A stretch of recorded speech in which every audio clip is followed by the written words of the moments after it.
সাগরের ঘোড়ামারা দ্বীপ পরিদর্শনে জেলা শাসক।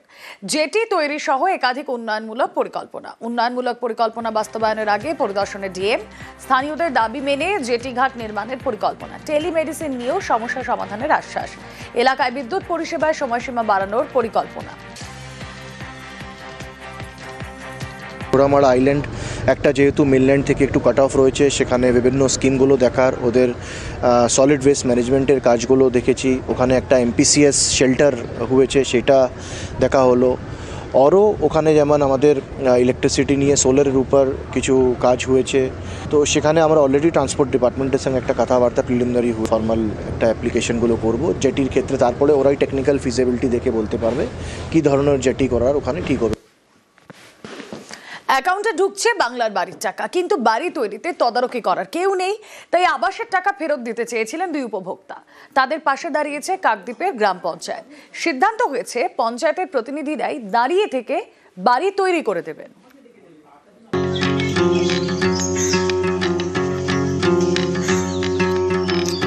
পাকা বাড়ি তৈরির জন্য গরিবদের টাকা দিচ্ছে রাজ্য সরকার।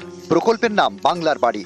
কাকদ্বীপের ফাল্গুনী গিরি এবং শিপ্রা দাসের অ্যাকাউন্টেও ঢুকেছে প্রথম কিস্তির 60,000 টাকা। কিন্তু তারা এই টাকা ফেরত দিয়ে দিতে চান, কারণ বাড়ি তৈরির কাজ দেখভালের জন্য কেউ নেই। দক্ষিণ 24 পরগনার কাকদ্বীপ, এখানকার প্রতাপাদিত্য গ্রাম পঞ্চায়েতের পশ্চিম পুকুরবেড়িয়ার বাসিন্দা ফাল্গুনী গিরি। দরমার দেওয়াল আর প্লাস্টিকের ছাউনির ছোট্ট ঘরে দিন কাটে। স্বামী মারা গিয়েছেন, একমাত্র ছেলে কেরলে কাজ করেন। বাংলার বাড়ি প্রকল্পে ফাল্গুনী গত বছর আবেদন করেন। তার অ্যাকাউন্টে ঢোকে প্রথম কিস্তির টাকা, কিন্তু বাড়ি তৈরির ঝক্কি অনেক।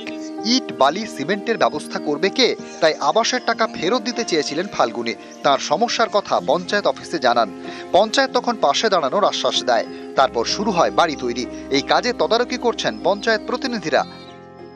ফিরে দিয়েছিলাম, আমার বাড়িতে ছেলে কেউ নেই, আমার মালপত্র আনা অসুবিধার কারণে আমি ফিরে দিতে চেয়েছিলাম। বিডিও সাহেব বলছে আমরা তোমার মেম্বারকে ফোন করছি, ফোন করে সে ঠিক করে দেবে। তাই সে ঠিক করে দিয়ে ওরা মাল পাঠিয়ে নিয়ে করে দিচ্ছে।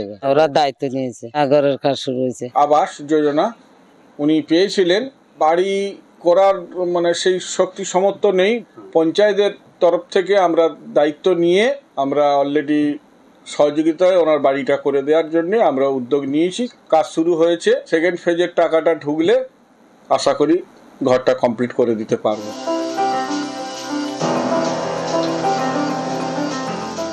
কাকদ্বীপেরই রামকৃষ্ণ গ্রাম পঞ্চায়েতের কালীনগরের বাসিন্দা শিপ্রা দাস। স্বামী ভিন রাজ্যে কাজ করেন, টিনের বাড়িতে বৃদ্ধ শ্বশুরের সঙ্গে থাকেন। তার অ্যাকাউন্টেও ঢুকেছে আবাসের টাকা, কিন্তু সমস্যা একই, বাড়ি তৈরির কাজ তদারকি করার কেউ নেই। শিপ্রা দাসেরও পাশে দাঁড়িয়েছে পঞ্চায়েত। আমি পারছি না, আমার আর্থিক অবস্থা খারাপ, তার জন্য সংসার চলতে কষ্ট হচ্ছে। নিজের কাছেও কিছু থাকা লাগবে, সেই টাকাটা আমার কাছে নেই। আবেদন করছি, স্যার আমি পারবো না, আমি টাকাটা ঘুরিয়ে দিচ্ছি। এই টাকা দিয়ে ঘর করতে, সেই টাকা আমার কাছে, এই যে একটা ঘর করতে গেলে তো টাকা নিজের থেকেও লাগবে। কাকদ্বীপ থেকে বিশ্বজিৎ হালদার, নিউজ 18 বাংলা।